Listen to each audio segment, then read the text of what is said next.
Heavenly Father, we invite you into our hearts this evening, into this study group. It is such a privilege in our country to be able to gather freely and to share your word and to study. We hope that as we move forward in this class, our hearts will become more Christ-like. Guide us. We ask this in the name of our Savior. Amen. Amen. So last week we finished pretty close on time. There was one quote I wanted to go back to, and I'm going to see. When Jim does this, he makes it look super easy. So let me see if I can share my screen and bring up week 1 and share that. Okay. So this quote, we didn't discuss this, right? Didn't I say I wanted to come back and talk about this quote? We never did because we ran out of time. Okay. So I like this quote because as we build in our knowledge of what is an offendable heart, how offended are we, what can we do about it? We're going to see today a couple examples of how important truth is. And so I like this quote because it looks forward to where we're going in the study. So to know one's, Flannery O'Connor is a 1920-ish, 30th classic author. To know oneself is above all to know what one lacks. It is to measure oneself against truth with a capital T and not the other way around. And I think so often we create our truth without seeking the truth that is God's truth. And that gets us into a whole boatload of trouble when we have a truth we believe in. I'm going to share Frank's story tonight, and we'll talk about what truth Frank has created for himself that has really impacted his whole life. But I also think that it's important to see, well, where are we lacking in life? Hi, welcome. And then the last statement, the first product of self-knowledge is humility. And that truly, for me, was the starting place. Until I really surrendered everything, there wasn't knowing me, and there wasn't physical healing in my body or spiritual healing. It all started with humility. Any thoughts or comments on that quote? Does it make sense? Which quote are you talking about? This one right here. To know oneself, it's from last week, Herb, sorry. And maybe I can make it bigger. Jim did that in church on Sunday. Somehow. Okay, I'll just leave alone. What does it say? It says to know oneself is above all to know what one lacks.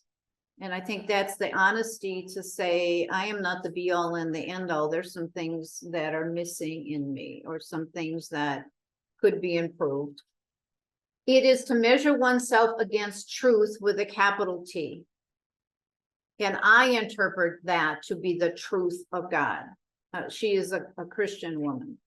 And not the other way around. So not to say this is my truth and this is what I am measuring my life against, the truth that I create for myself, or the truth that I choose to believe. And the first product of getting to know yourself, of self-knowledge, is humility. To surrender to that.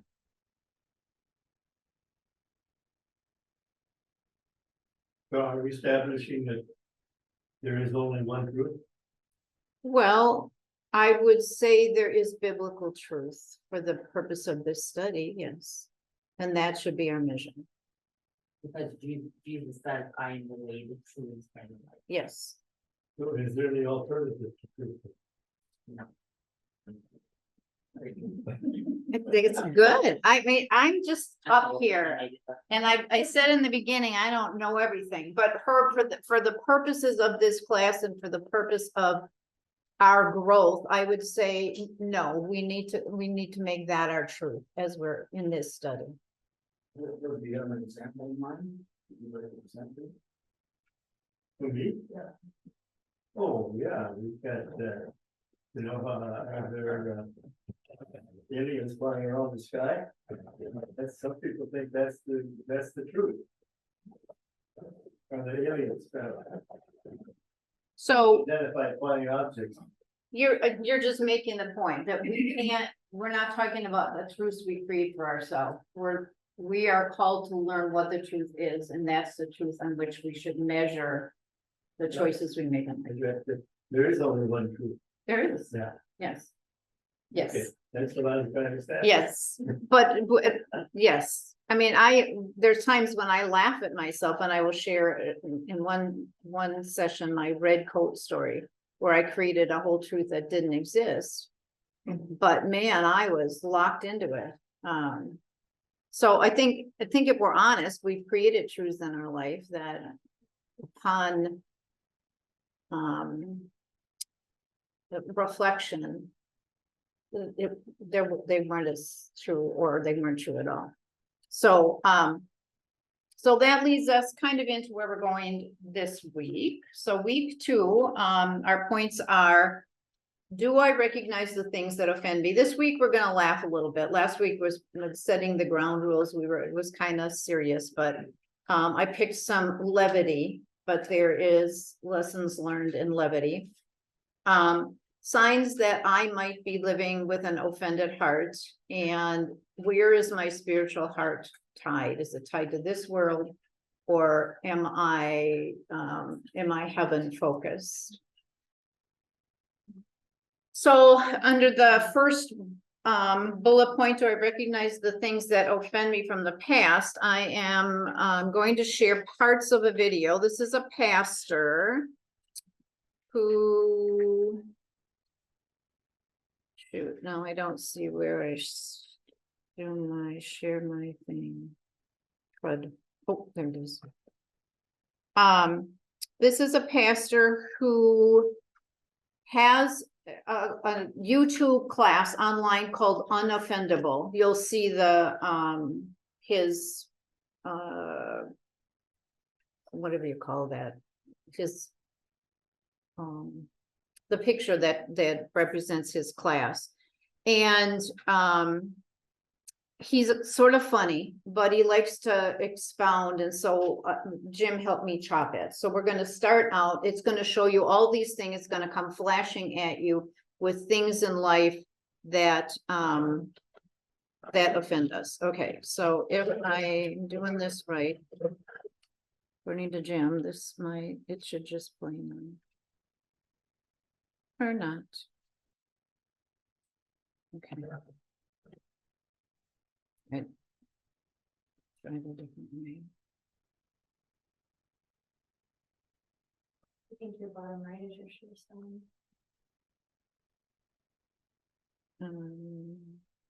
Bottom right is my share sign. Mine are already better on that screen. That? But I need my video on, so. Sorry, I'm not good at it. That's my video. Okay.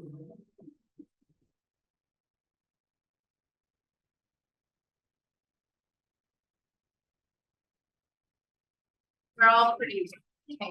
That's really well.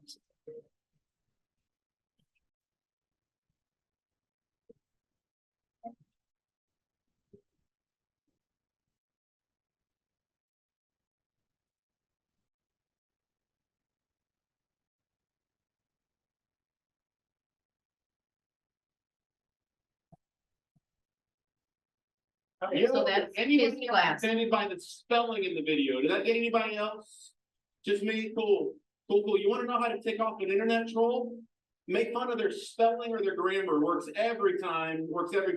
Good morning, everybody. Welcome to church. My name is Jason. I'm so excited you're here today. Kicking off a brand new series called Unoffendable. And it's all about how we can live a life free from the prison of offense. What about the times that we carry offense? That Something was, someone said, stop, something someone Stop. did, whether intentional or unintentional.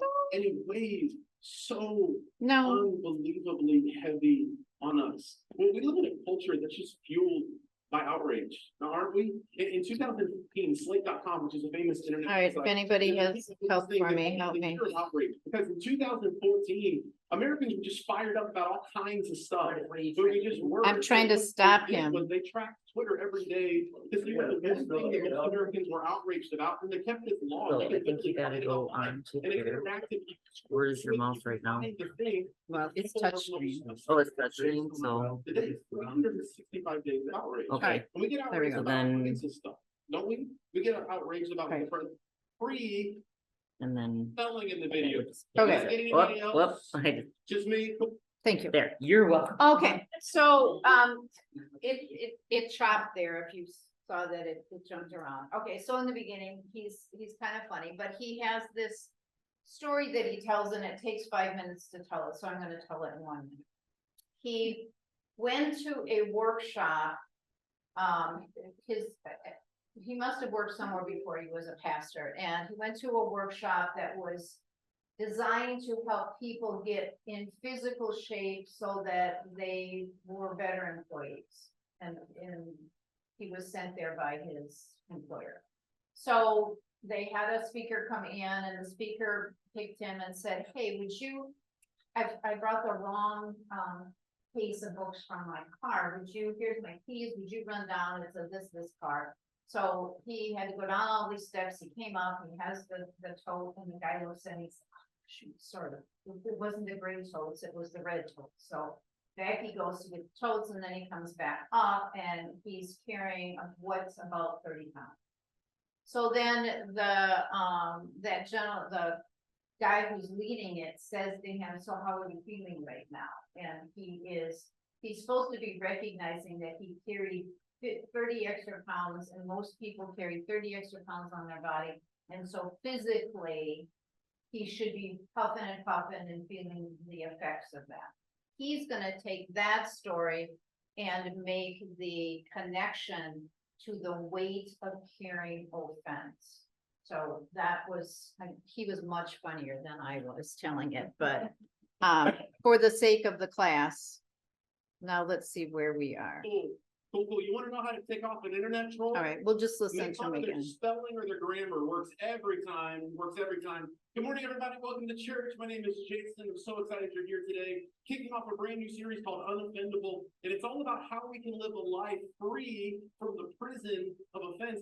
What about the times that we carry offense? Something someone said, something someone did, whether intentional or unintentional, and it weighs so unbelievably heavy on us. Well, we live in a culture that's just fueled by outrage, now aren't we? In 2015, Slate.com, which is a famous internet website, they came out with this thing. I have that link for you. Because in 2014, Americans were just fired up about all kinds of stuff, but we just were. And so what they did was they tracked Twitter every day to see what the one thing that most Americans were outraged about, and they kept this log. You can literally find it online, and it's interactive. You can scroll through it, and you can find the thing that the people are most upset about based on the day. 365 days of outrage. And we get outraged about all kinds of stuff, don't we? We get outraged about what the president tweeted. We get outraged about who is selected to be in the Supreme Court. We get outraged. We get outraged by, like, should Starbucks use straws or not? Like, we pick dumb fights, don't we? We get outraged because of the big brawl between Cardi B and Nicki Minaj. There's just always something that we get all up in arms about. And my wife told me that. I didn't even know that existed, to be honest, but she told me about that. And so we just get outraged about, like, the dumb stuff. It's like we need to carry some sort of an offense. So the problem with offenses is they just weigh you down, that they burden you, and it's too much for you to carry. So my hope is this. In this series, my hope is that this word unoffendable, that is not really a word, will become a word. Like, my hope is that this word is not really a word, will become the kind of word that God uses.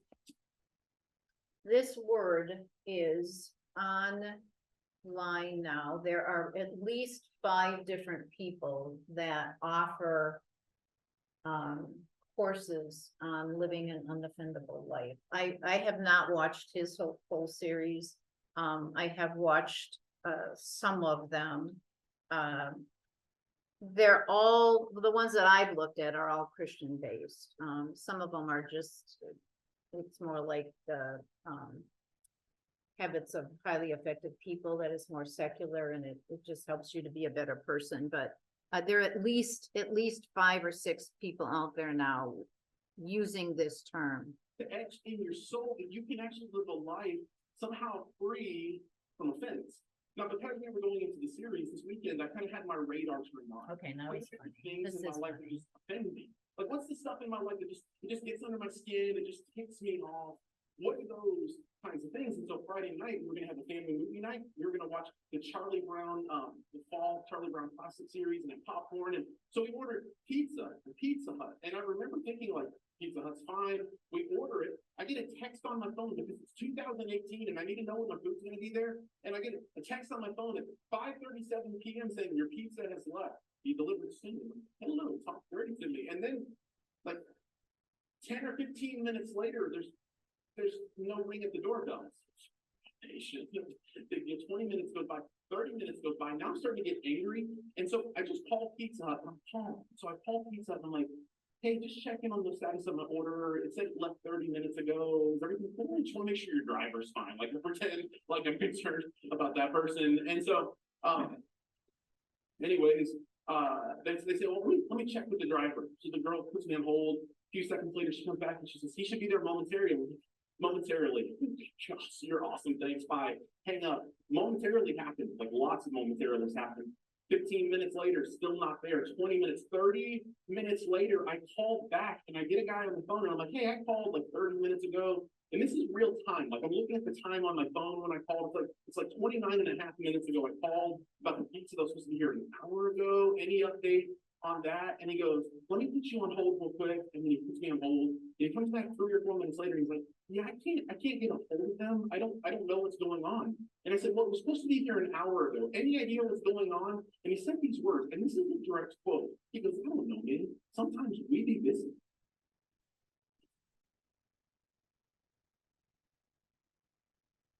Liz is here. She can, this is true. And I was like, we be busy. I said, you're a multi-billion-dollar corporation. We be busy. So you know who I was outraged at? You know who I was offended by? Pizza Hut, right? And then I go to bed Friday night thinking I can sleep in on Saturday. I've been waking up super early every morning to go to school and get to the gym. And so I was like, Saturday I can sleep in. Friday night into Saturday morning, 5 a.m. I hear this beep. It's like the sound of demons coming together and screaming in my ear because my smoke detector batteries decided to die at 5 a.m. So you know who else is offended me? Duracell. Then it goes on. Yesterday, I take my kids to lunch at the Brandon Mall. We go to Red Robin, yum, I'm excited about it, right? I get my burger, and they have bottomless fries, and they're steak fries, and I love steak fries. And they bring me my fries, and there's like 7 of them on the plate. And look, I'm a growing boy, and 7 fries, it's not going to get the job done for me. And so she brings it to me, and I say to the waitress, I was like, hey, the fries are bottomless, right? She goes, yes, can I go ahead and put in another order of fries now? And she goes, really? So Red Robin on my list, right? Don't judge me like that. You don't know me. Then last night, Liz and I are going to a friend of her family's 70th birthday party. 70. So when you're 70, you can do anything you want. And so she decides to have a masquerade party where we have to wear masks. I was going to put a picture up, but it's even offensive to me. And so Okay, I'm gonna skip this last one. His car has trouble, and so he's offended by Ford.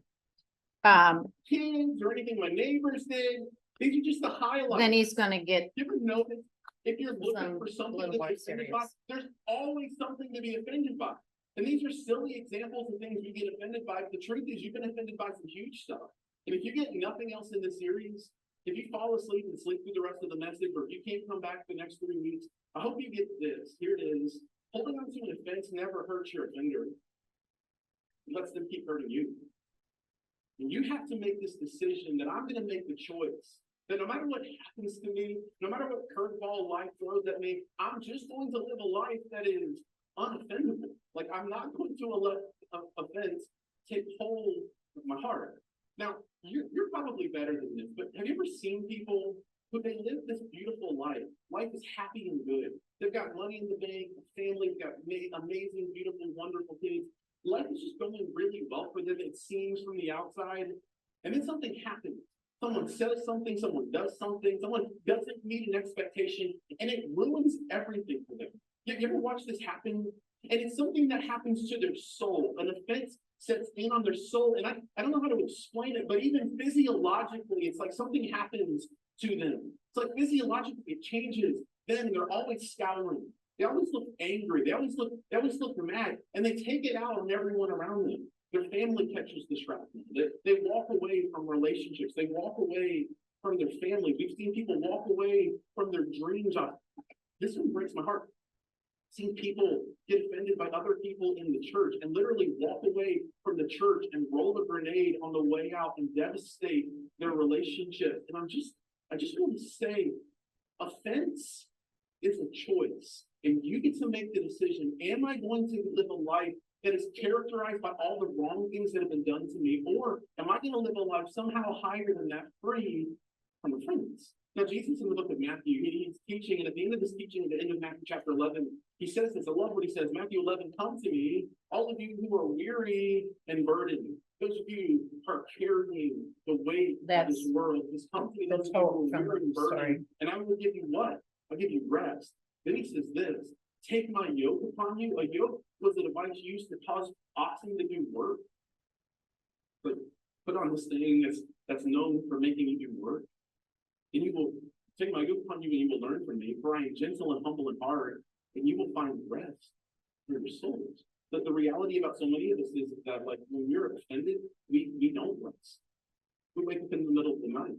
We wake up in cold sweats. Like, nothing about our soul is at rest. The same verse in the Message translation, this guy Eugene Peterson, listen to how he translates it. It says, come to me, get away with me, and you'll recover your life, because what offense does is it wrecks your life.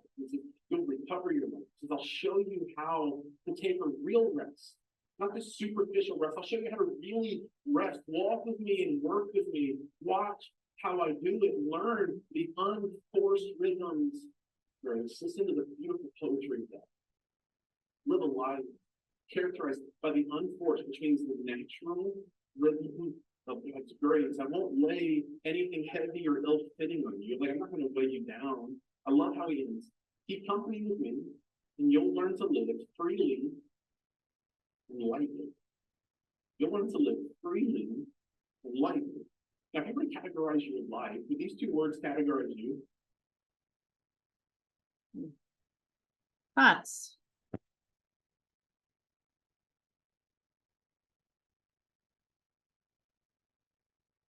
Doesn't that correlate a lot with forgiveness?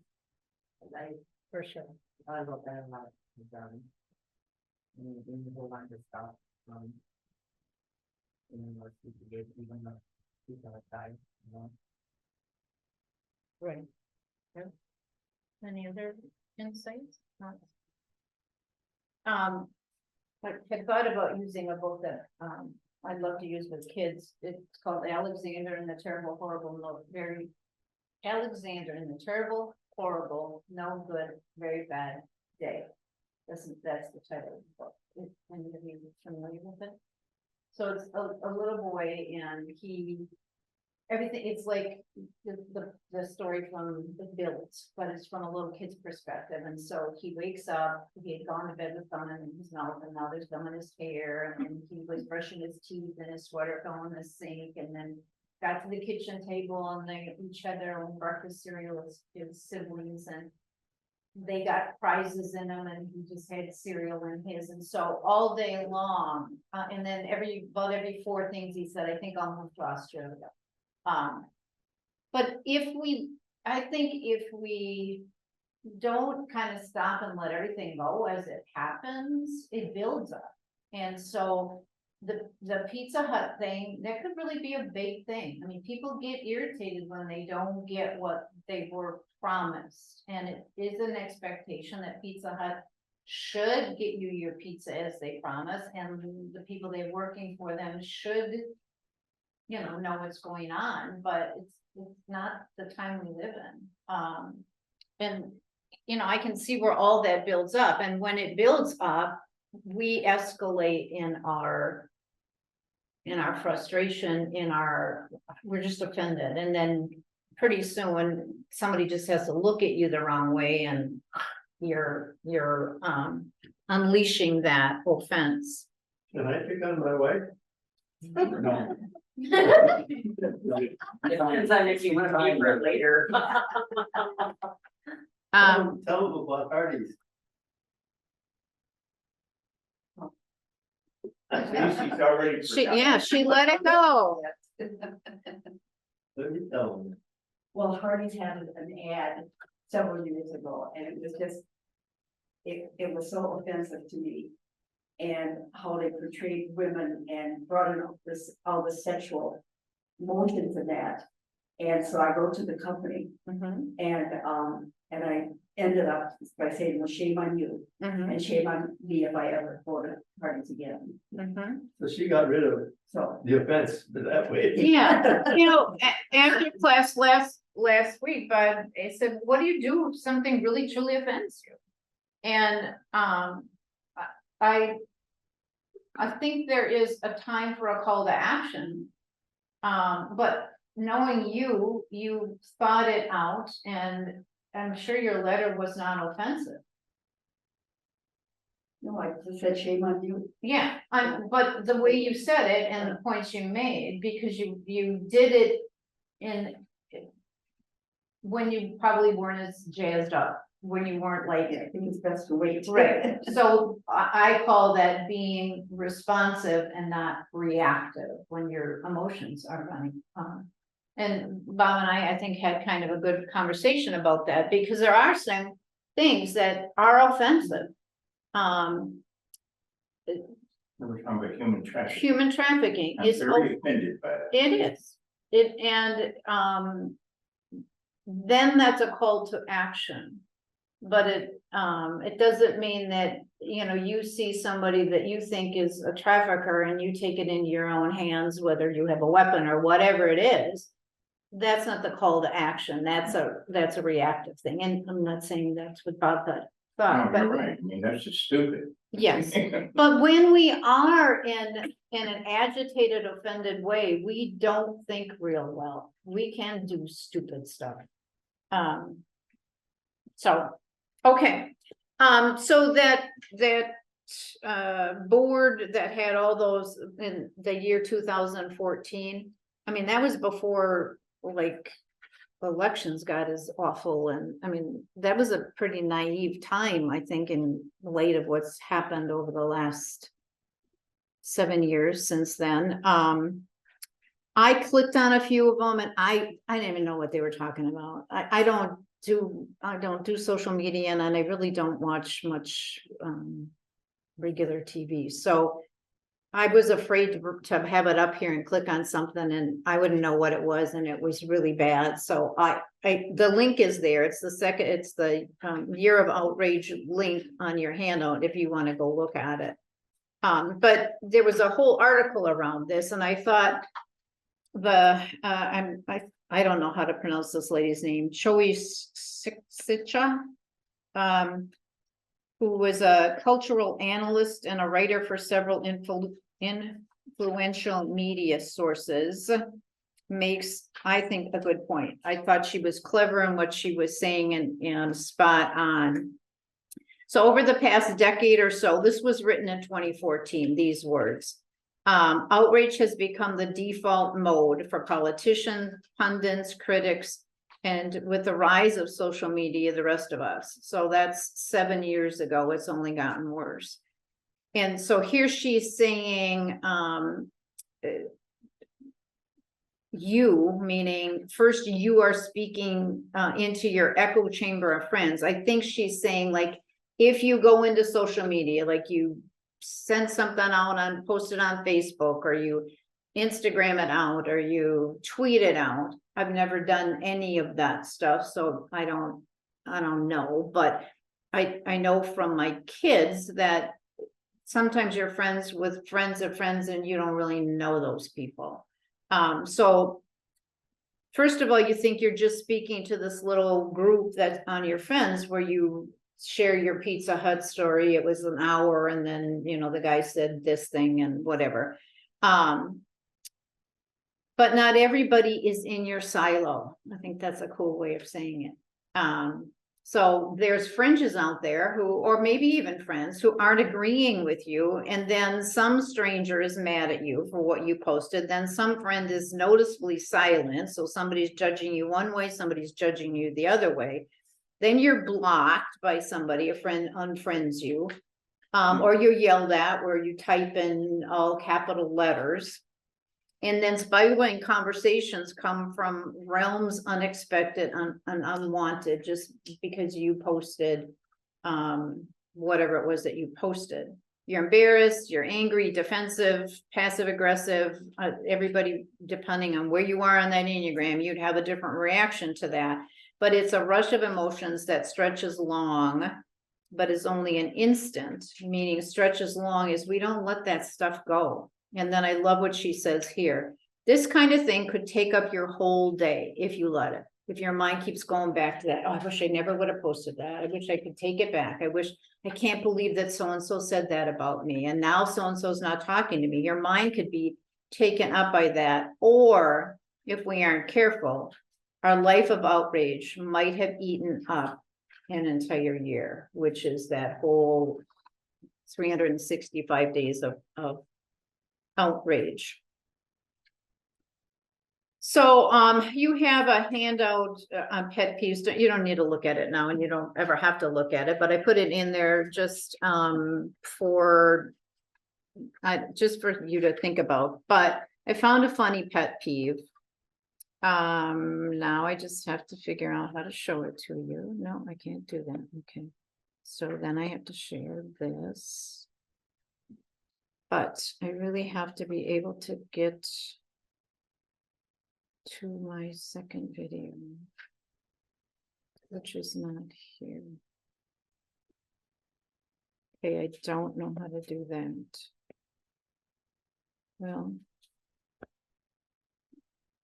yeah. You want me to try that help you find it?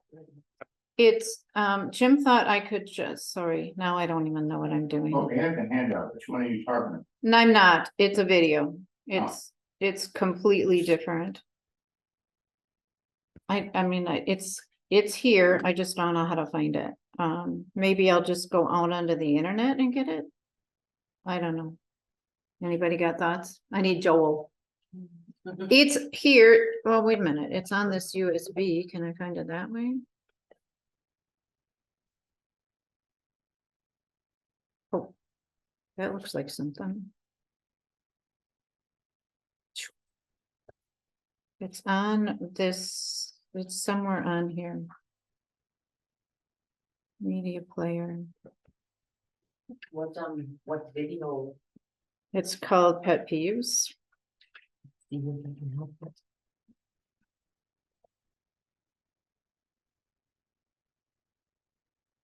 We'll go there.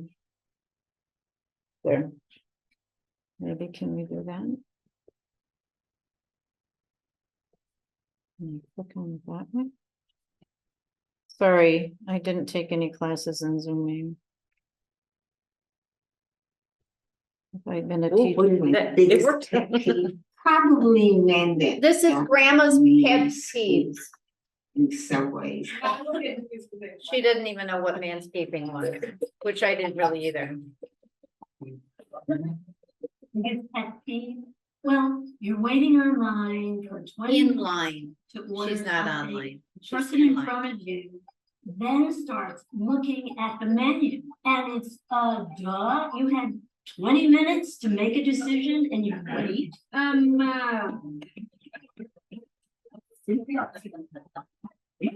The one that comes to mind is women wearing high heels with ankle socks. I don't like people who barge in front of me on the subway. I hate those little sticky things you get on fruit, so that you have to peel it off, and if you get it wet, it's impossible to peel. Yeah. My biggest pet peeve is seeing people text while they drive. That really ticks me off because it causes so many accidents.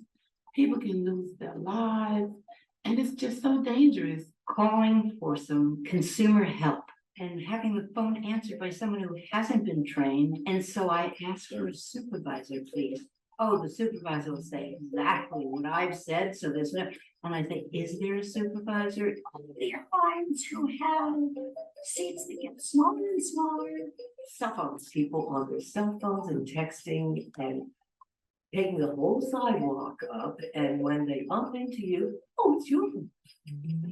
The woman who lives in my building who lets her dog go on the street and doesn't pick it up. When people bring on these big backpacks on the subway and squish against me. People who make noise when they chew. My biggest pet peeve is stupidity, an unair conditioned elevator with too many people in it. The never-ending political show that we're in the middle of in this country. It's awful. Give us a break already. People who lie constantly. You can't be trusted. People who always whine and cry, this aches, this hurts. Oh, I can't go out, I don't feel good. Move on. Having moved from San Francisco to New York almost 2 years ago, I don't understand why New York drivers honk incessantly. I don't know what they think they're going to accomplish. People that criticize other people all the time. Anybody in the line behind them, in front of them, they're constantly criticizing something about that person instead of embracing the good parts. In today's world, my pet peeve is people not being nice to each other. That really burns me.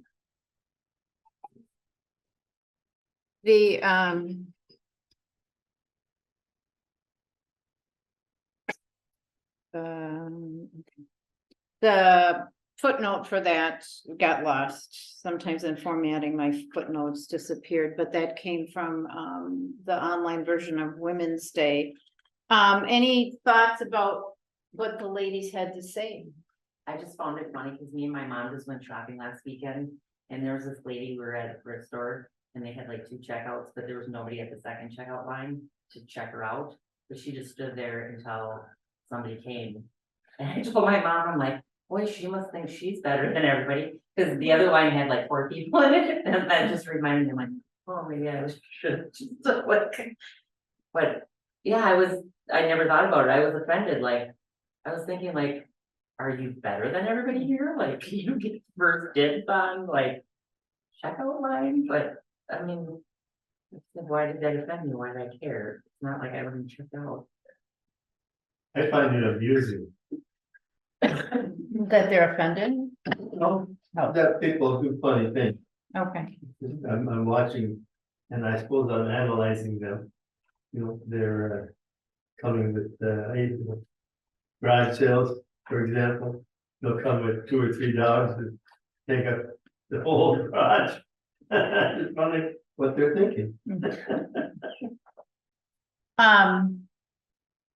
What, I guess the one that stood out to me was the lady who said, I hate stupid people. I mean, that's pretty all inclusive. Yeah. And I think yes, pet peeves, and I thought they were funny too. I mean, the lady with the texting was probably serious and had good points, but there was, if we took this to like a third world country, I think if they had pet peeves, they would not be sticky things on fruit and manscaping men and unair conditioned elevators. So even what we choose to be offended about is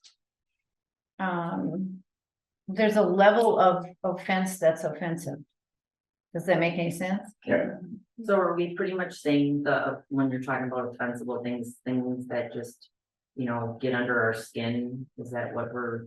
Yes, and I think from the scale of it is pet peeves are little things, but if you get irritated by it, it can snowball and affect your whole day. But there's a much more serious level of offense, and that's somebody who adopts the way of life. Something has happened to them, and then rather than trying to heal from that offensive wound, and no judgment over how big it was, or that it, and no dismissing that it wasn't a huge thing. They've used it as an excuse for the rest of their life. So there's a scale of being offended easily and letting it rile you, and letting that riling spill over into other people. And that would be, I think, some of these pet peeve things.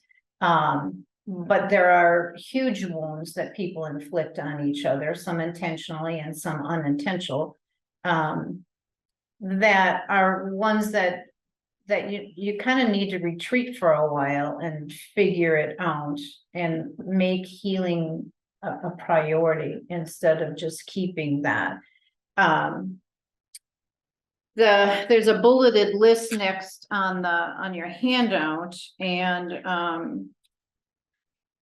the ones that have the asterisks after them are ones that would qualify for what Carolyn Meese, who wrote the book Why People Don't Heal and What They Can Do About It, would label in the category of a term that she created, and she calls it woundology. Can I just ask, which one are you talking about? All right, so on the bottom of the first page and into the second page, there's bulleted, Okay. a bulleted list. And these are all characteristics of people who tend to be offended more easily. I mean, I think there's some people who probably come to Earth and they aren't offended, nothing offends them. I'm not one of them. So this was, I mean, learning how to be less offended has been pretty critical in my spiritual growth. If I had stayed who I was, I mean, I wouldn't want to stay who I was, but I don't know how everybody is impacted. You know, how often do you think in a given day you're offended? 3 o'clock in the morning and I can't find the end of the road today. Paper towel. Boy, my wife and I had that straightened out. And then she squeezed the toothpaste in the wrong place. Okay. Yeah. But you know what? The scripture tells me about that. And it says, do nothing from selfishness or empty conceit, but with humility of mind, let each of you regard one another as more important than yourself. Yep. Do not merely look for your own personal interest, but also for the interest of others. Have this attitude in yourselves, which was also in Christ Jesus. And when we have these pet peeves, which spirit is working? That's the whole point for, yeah. What did you tell me what the picture is? Philippians 2:2. You know, take you. I have it in one of our classes as a little thing, but it's the whole point of it. Last week we talked about, we can only, there's either Christ in our heart or it's Satan in our heart, but they cannot cohabitate. And that is what that says, but it expounds on it. And as we go into the last 2 weeks, we are going to be looking at the things that we can do to change. First of all, we're in the recognition stage, and recognition is not always that comfortable to acknowledge. So I'm gonna let you review that bulleted list on your own time, and then there's surveys you can take or not take if you like surveys. one is part of your packet and one is online. But they will give you, that's more that self-inventory, if you want to see how you, I don't know, how you score, I guess. would So be. where's the answer key? Well, the answer key to the one online, they score it for you. What about this? This one didn't have a key. It was just, I think, more of an awareness thing. That one, there's nothing on the back page of it that scores it, is there? I don't think it did. I just put it in because it wasn't easy to find inventories on offense. Anger, I found a lot of stuff about anger, but not specifically on being offended. I'm thinking, for me, many of the things that were the pet peeves, a lot of these things on a woman's day list are really me annoying or frustrating, not offensive. Yeah. Being offended, if I'm offended, it is like the trafficking, they're big deals. But It's human nature. Yeah. And I fall back on Jeff Foxworthy when he said, here's your sign. Yeah. I just chalk it up to, oh, well, it's not worth raising my blood pressure over.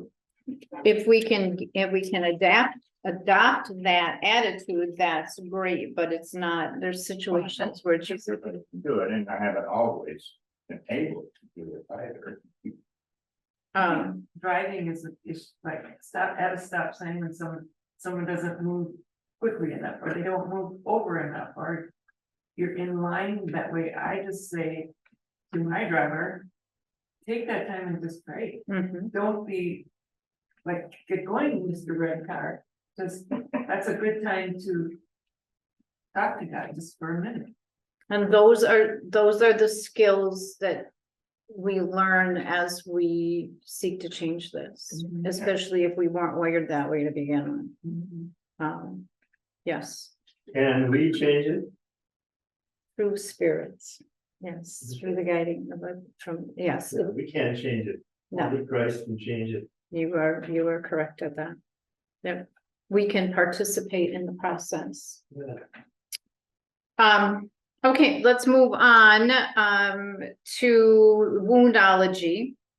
So Carolyn Meese guides people to back to physical health, but she recognizes she's a RN and a whole bunch of other stuff. She is a Christian, but she does believe in spirituality that is maybe it's a little out there for me, but her primary religion is Christianity. And I know Herb's going to say, well, if you're a Christian, there is no other, that is your religion. So I already know you're going to say it. So I'm just saying she is open to lots of stuff. But I read this book when I was trying to heal my body with kind of because I thought that's what I needed to heal. My body was what was hurt. My body had suffered injury.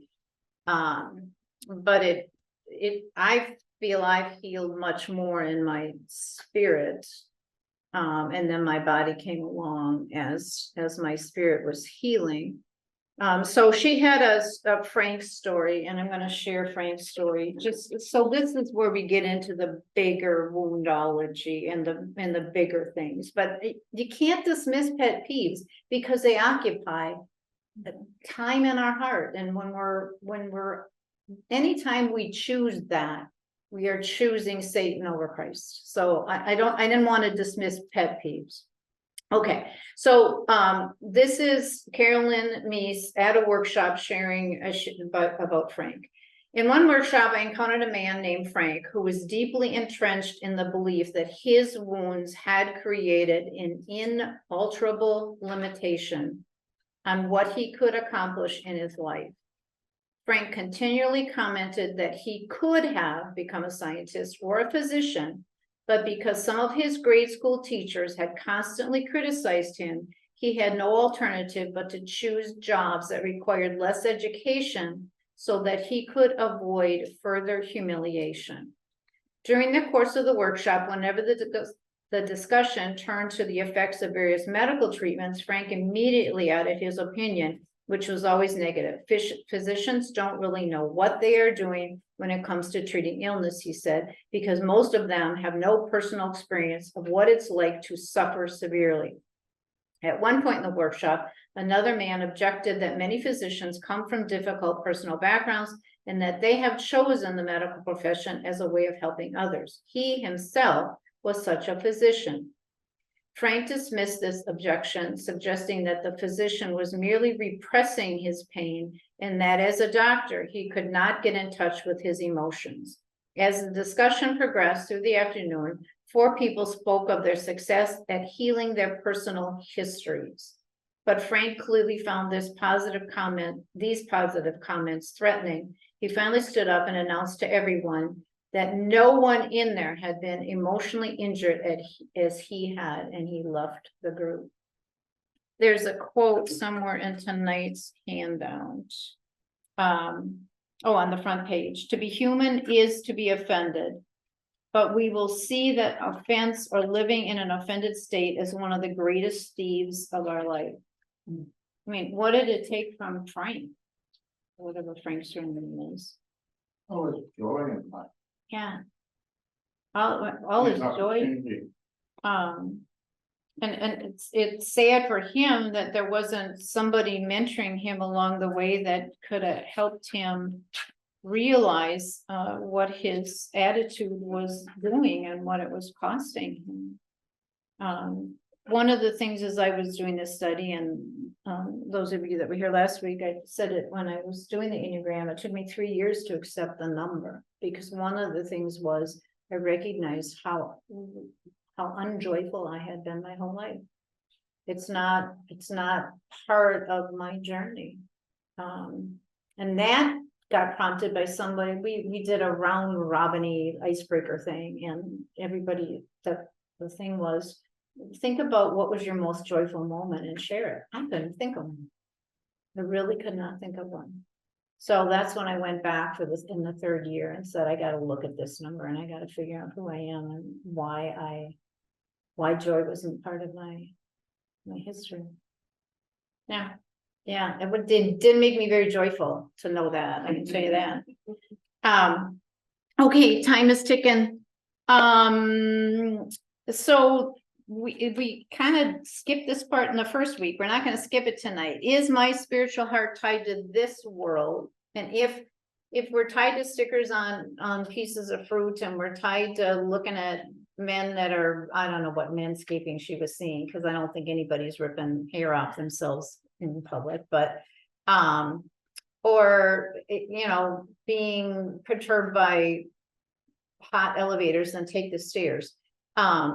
Where do we spend our thoughts? Where are our time? Or if we're waking up and fighting the fight that happened that day, part of learning how to live unoffended is to totally switch where you see yourself. Are you a child of God with a heavenly home, or are you a child of earth living in the muck of earth and letting it impact you more than your preparation for your next home? And that's what the last part of tonight is all about. So the scripture that I chose for this is, do not store up for yourselves treasures on earth, where moths and vermin destroy and where thieves break in and steal.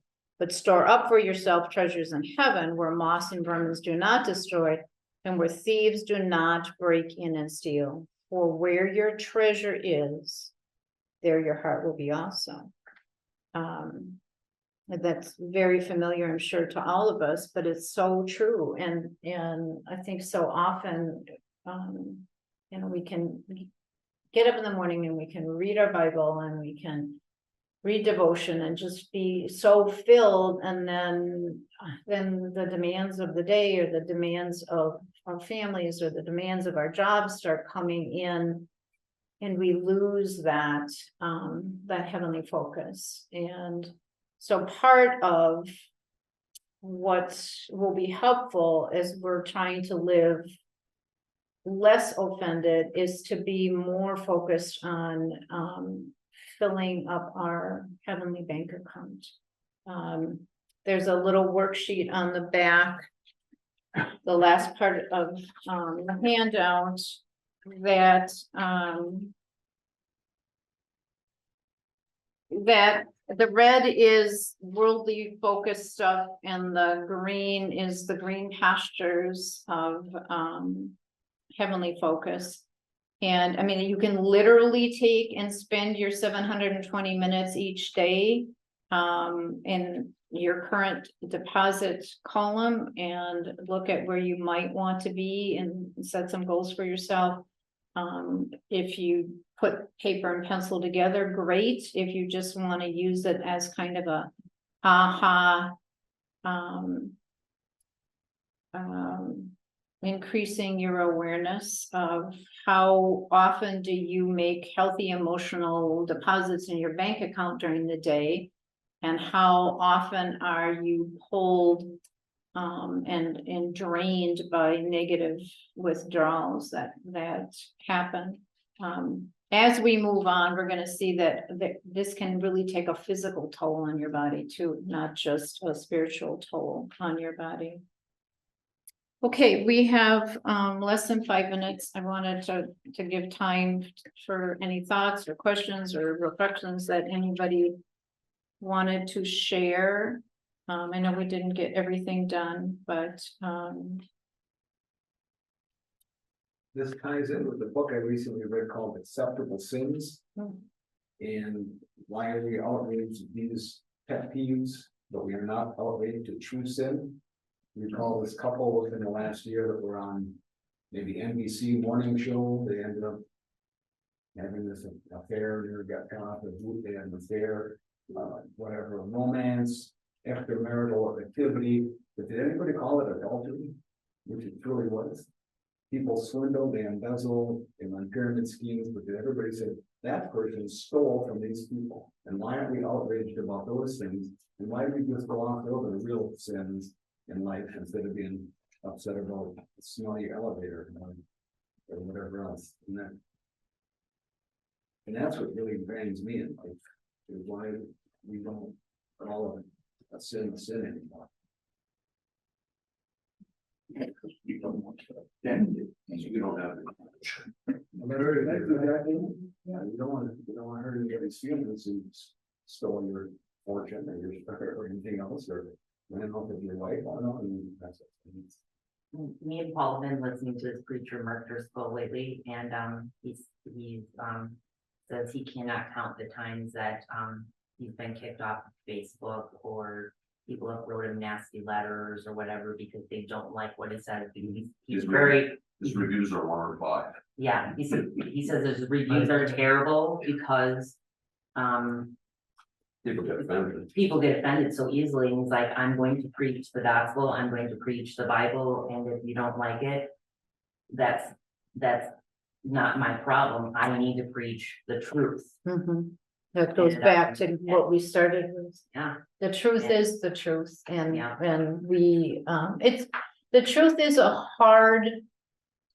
I mean, it's a bar that is really high, and the bottom one on the red, the earthly focus is death at the end of my experience, so why should I bother? So if that's your focus, if earth is where you're gonna lay down your head and that's what you think is the end of you, the truth doesn't matter to those people. So And at that point, I can't believe they're a believer. correct. I Yes, mean, they've got nothing, so we can expect them to go through it. right. Yeah. Yeah, of course, we'll answer to. Yeah. Was it well? Sure. But Truth is hard. it is. I think even the truth of knowing that when you big sin, little sin, there's only room for one person in there, one being, and Let me know when you find a little sin. I'm gonna find it. I know. But see, these little pet peevey things seem pretty little, don't they? I mean, they're not earth shattering. Nobody was a horrible, bad individual. But when we look at the sins of the flesh, 8 of the things that Paul calls sins of the flesh are more little things. Causing discord, being angry, gossiping. So a lot of them are those big things that Sheldon's talking about, but I think he has 13 and 8 of them are not big things. They're the little things that are more associated with us being offended. Herb, would you like to close us? Thank you.